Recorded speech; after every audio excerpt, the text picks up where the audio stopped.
welcome back to our channel, Plots with a Twist, where we discuss books, amongst other things. And today we are back with our wrap up. Oh, see, I'm doing it backwards. Our wrap up and our TBR for the coming month, or this month actually. So, wrap up for June, July TBR. Let's get into it. Okay. Your girl had a good reading month this month. Asia's jealous. I'm not, because I finished my goal. I'm supposed to read 3 books every month, so technically I did that, so I'm happy. So yes, I had a lot of, not only did I read more than I typically do, well, audiobook, but also I had a lot of good books this month. They were actually like good. I gave them good ratings. So yeah, so I'll start because I got more. So the first one I mentioned on our last TBR was Long Bright River. I had started that a little bit. I mentioned in the last video that we discussed that on, but that's by Liz Moore. So, ooh, that was good. That was so long ago. Let me go back into my data bank. So that was about 2 sisters, Mickey and Casey. Yeah, something like that. But Mickey becomes a cop. Her younger sister gets is basically an addict. Yeah, strung out. Couldn't get it out. Good. Strung out on drugs. So she's they beat the same streets basically. The girl that's a cop, she beats the streets, you know, arresting people, and her sister works the streets. So, but one day she notices her sister is missing, and it happens around the same time these string of murders are happening in the town. So Mickey sets out to not only locate her sister, but see what she can do to figure out who's committing these crimes. And it's just some twists and turns in there. But overall, I really enjoyed it. I said before, it gave me like a Tana French vibe in that it was like some family drama with a little bit of mystery going on. Which really the suspense and the mystery was like the background. The main focus was the relationship between these 2 sisters, and just how they kind of went down different paths in life. But I really did enjoy it. It was well written. It was my first experience with the Liz Moore novel, so I would definitely go back and read some of her other books. But yeah, it was a good one. Long Bright River. Okay, so you go. So the next book that I read, I don't care, I'm still gonna mention it in this one because it took me a long time to read it, but I finished it. I can't remember, did I say it in our last wrap up? Yes. That I read it? Well, you said you working on it. Okay, so I finished Swing Time by Zadie Smith, y'all. She finally, it was a good literature heavy dense book, but no, it was a good book. And I've told you guys about it a bunch of times. You know, it's about 2 girls, mixed race girls, growing up in London. One having a white mom, one having a black mom. And just about like coming of age, like growing up together, the little ins and outs that girls have with each other when you're growing up, and just, you know, growing pains. So good book. I believe I gave it 4 stars. I probably gave it 5 just because of the fact that I finished it and persevered through. So that just made me, but I think I gave it 4 stars because I did and really enjoyed the story, and I'm ready to read some more of Miss Smith's books. Hopefully it doesn't take me as long, but yeah. So Swing Time by Zadie Smith. Check it out if you haven't.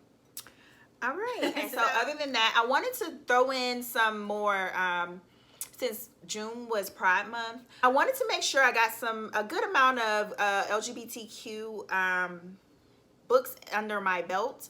I've read some, but just wanted to kind of dedicate a little bit more especially since it was Pride Month. So I did finally, even though I mentioned it as maybe a while ago, I finally got to They Both Die at the End by Silvera. And that was really, really, really good. I really liked it. So the title is very much what the story is about. They both die at the end. So it's about these 2 boys, Rufus and Mateo. They both get an alert on the same day that their life is going to end sometime within the next 24 hours. They don't know how. They don't know exactly the time. So both kind of shocked by this news. They both log onto this app called Last Friend and basically get connected to each other and come together and spend a great last day together and just become really close and just, oh my God, it was just so stinking cute. So I really did enjoy that one. It was my first experience, that's another one, my first experience with the author. So I would definitely go back and read some of his other books. I've heard some of his other books are really good as well. So yeah, I just really enjoyed it. I don't know what else to say about it. It was just a really good story, and yeah, I was rooting for both of them. It was just good. So yeah, they both died, and that was another one I got through for June. Okay, so to stay in the same vein, another book that both me and Kristen read together that is comes from someone who's a part of the LGBTQ community is All Boys Aren't Blue by George M. Johnson. I had to look down at his name. And that is a book. It's so crazy because as I was reading the book and even listening to his voice, when I finally went and looked him up, I said, I know this dude. Like, if you guys ever watched the Grapevine TV here on YouTube, he's one of their panelists. He's on there a lot, just talking about different issues, black issues, gay LGBTQ issues. So yeah, I was like, oh, I didn't know that. I didn't even know he like wrote a book, and like the cover is him, and it looks like him, but it doesn't. So I was like, oh, that's neat. But I really enjoyed the book. It's a memoir manifesto. So it's just basically George talking about his life and what he's been through, just his journey of being a gay black man, and how he's like, just different stories and anecdotes of things he's gone through. And I just really enjoyed it. I enjoyed, he's from up north, he's from New Jersey. So I just enjoyed, the language, his speech. I feel like I could just relate to him a little bit. And also a lot of his stories, I feel they were relatable in the sense that I know I'm friends with a lot of gay black males, to be honest. And a lot of his stories echoed some things that I know that they've been through and have told me. So it was just nice to kind of get like a different perspective, and just it was just like a quick, heartfelt read. I really enjoyed it. Kristen, what do you think? Because she also read the book. I thought it was very good, very well written, very enlightening if you do want to use it for educational purposes. But yeah, I agree. It just mirrored some of the stories I've heard from, maybe black queer men that I'm, friends with.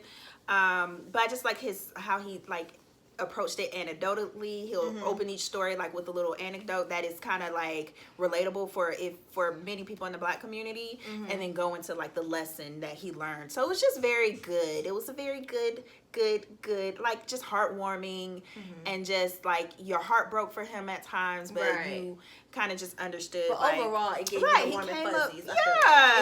It was very good. So I really did enjoy that as well. Okay, so what else did you read? So another book I read. Now, okay, I'm sorry, y'all. I'm sorry. And I made her read this book. I'm sorry. And I didn't even read it. I'm so sorry. This is my first. I'm sorry about this too. This is my first Toni Morrison. Wow. I apologize. She admitted that on live TV. But I got it. Live TV, but. I got it. I own it. I read The Bluest Eye this month. I didn't like it. I knew you wasn't gonna like it. And I didn't read it, but I knew her taste. I didn't like it. So, okay, I will say, The Bluest Eye was about this young, it was like little vignettes surrounding this young girl, Pecola, and she's 12, and she's pregnant. Gets pregnant by her dad. And, but it's she becomes friends with these two sisters, and it's it's focusing on kind of on the two sisters, and then it goes into the vignettes of different characters surrounding Pecola's life, her mom, basically breaking down kind of the psyche behind the person that they became that then impacted Pecola, and overall it's related to just their relationship with their own blackness, how they might view themselves, and ultimately how they kind of pass that trauma on. So Pecola gets it the hardest, and just really has a really tough situation she's dealing with. So I did enjoy the process of reading it. Toni Morrison is an excellent writer. I could definitely, now I got a dose, I can definitely say that.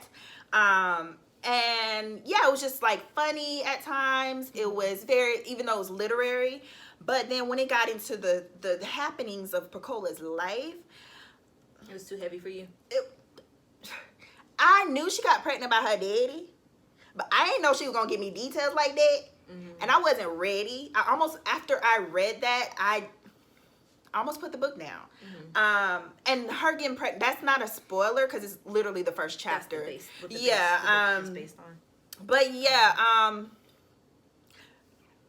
R.I.P. Miss Morrison, but I wasn't ready for that. I really was not. But I told her to read Sula. Okay, yes. I almost put it down after that, honestly. But I only it's literally like only had a little bit left because it's not a long book. And I was like, you know what? Let me just thug it out so I can say I finished the Toni Morrison book finally. But yeah, I mean, I know that was her first book. I know some of her other stories are probably going to resonate with me more, but that one, with me being a mom and I'm sorry, y'all. I'm sorry. Don't. I'm sorry. Don't do it. I'm sorry. Don't bash me. But yeah, I'm just talking about this particular book. I just didn't like it. I'm gonna read it because I was supposed to be reading that with her, but it didn't happen. And I own it too, so I'll get to it sooner or later. Okay. What else you read?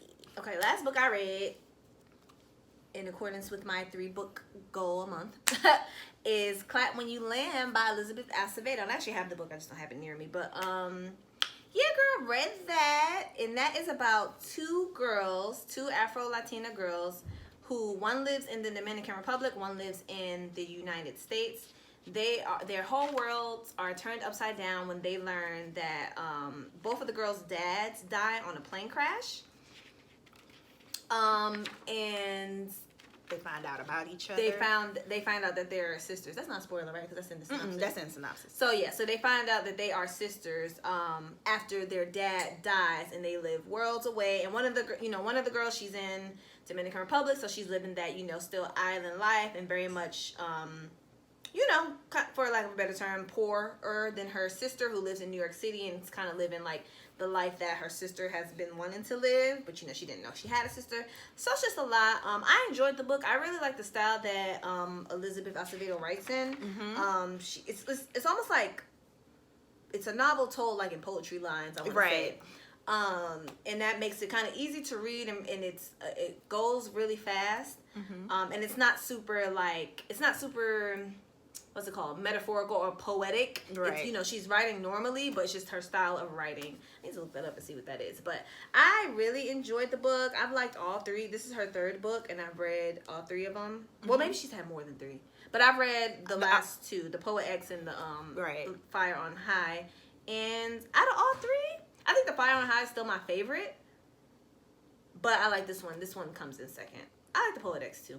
I actually prefer this one out of all 3 of them. I really like this one too. I think I gave it 5 stars. Yeah, I just really like the way that she portrayed emotion in a very simple way. Yeah. So I really enjoyed that she's able to like connect you to the story without really doing too much. So yeah, I really enjoyed the book, and it's my favorite. I'm not gonna say, and I didn't mean to like say With the Fire on High like that, but I mean, because it was good. It was good. It just I prefer Clap When You Land. Yeah, it was good. So other than that, I guess I'll wrap up because you ain't read nothing else. That was it. And I'm very much proud of it. All right. Other than that, again, trying to get more LGBTQ themed books. I read You Should See Me in a Crown by Leah Johnson. Okay, so it's about a girl. Let me say what I thought what it's about first. So it's about a girl. She's a high school senior. She's kind of lived her whole high school career preparing to go to her dream school. So the one final piece was her getting a scholarship, and that falls through. So her school is really big on prom.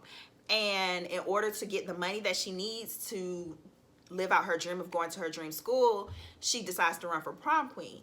But again, since she's been living her whole life trying to get to this school, she's kind of an outcast a little bit. But in the midst of all that, she meets a new student and eyes her up. So this book, it's like very like those cliche stories like you get from the 90s movies where underdog is running for prom queen. But this book was so stinking cute. Oh my god, I really enjoyed it. I just love the language that she used, the way she wrote it, the way she portrayed the characters. it was just really good. So You Should See Me in the Crown. I would definitely highly recommend that one. It was cute. It was really cute. Gave you that high school melodrama, but at the same time, it was like, okay, I see what you're doing. So yeah, You Should See Me in the Crown. You Should See Me in the Crown. Other than that, I have 2 books in progress. You got any books you started that you didn't finish? The Bluest Eye, but I'm at the very beginning of that. So okay. Hopefully I'll finish them for the month of July, but if not, I'll get to them. So one is I started the Ballad of Songbirds and Snake. I had this on the Libby app at first and thought I was doing something. I was like, swipe, read, swipe. And then I realized like, oh, it's due back. Okay, it's cool. I'll just order it because, you know, I have the rest of the Hunger Games series. Might as well add this to my collection. Got the book, opened it, and I'm like, you ain't even get I still got a whole bunch more. So I said, you know what? I own it. I'll get to it. It can be a quicker read because it's spaced out, big letters, y'all know. But I just didn't finish it. But so far, it's a prequel to the Hunger Games series. It's about President Snow, and just it seemed like it was working up to the formation of what the Hunger Games was in the series that you know. So I don't have firm thoughts about it. I still got a lot to go, so hopefully I'll finish that. And then the other one I started was The City We Became by N.K.JEMISIN. Started that on audiobook.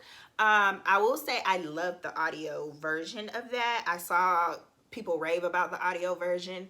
Talk about production. Had production value. But it just it was really lengthy, and at the time, again, I was trying to listen. It was due back, and it just got checked back in. But that's about that's about this entity that's attacking the city of New York, and the city of New York embodies itself into 5 people representing the 5 boroughs to fight back. But the people don't know that they are the city, and they're discovering themselves as they go along. I will say for the first like 8 hours, it's like a 18-hour book. In the first like 8 hours, I was confused. I'm still kind of confused, but I do see why she's like a noted author. So hopefully I'll finish that this month as well. So let's get into what we reading for July. What you reading? Okay. So yeah. So July, let me see your book. Which one? So July, we said this last month, but we didn't get into it. I switched out some of my books, so that's okay. The Death of Mr. Westaway by Ruth Ware. I was waiting on it on the Libby app because this is Asia's.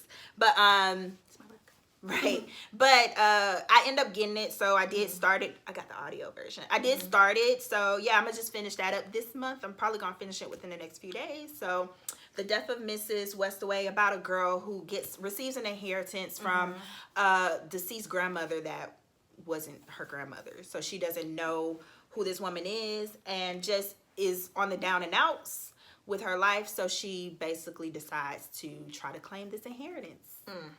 So we know how that's going to go. So we going to see how it go, girl. Right. All right, so what you reading? I'm going to read that one too, so we don't have to talk about that one anymore. The next book that I plan on reading this month is Monday Is Not Coming by Tiffany D. Jackson. So yeah, this book, I actually been wanting to read it for a long time and just didn't even know what it was about for real. I just saw the cover and knew it was a Black author and I had seen it like around. But it's about, I read like the first page, but it is about a girl and her friend. Her friend goes missing and basically she's trying to like get everybody around her to realize that her friend is missing and something's not right, but nobody believes her. So yeah, that's what I got from like the synopsis. And I've been seeing, like I said, I've been seeing this book around and I wanted to read it. I know Tiffany D. Jackson has like a bunch of other books. But this will be the first book from her, novel from her that I will be reading. So Monday's Not Coming. All right. So for me, I will also be reading audiobooking Felix Ever After by Kacen, Callender. Ooh, what is it about? It was an LGBTQ themed book as well. Yeah, I have it saved on my Libby episode, right. But it's gonna be a while before I get it. So I was trying to get that last month and got it this month, so we're gonna read it this month. It seemed like it had good reviews. I actually don't even know what it's about, so We'll find out. So that's, Felix Ever After. Okay. You got anything else? So the only other book that I plan on reading this month is another Zadie Smith, y'all. So we're gonna see how long this takes me.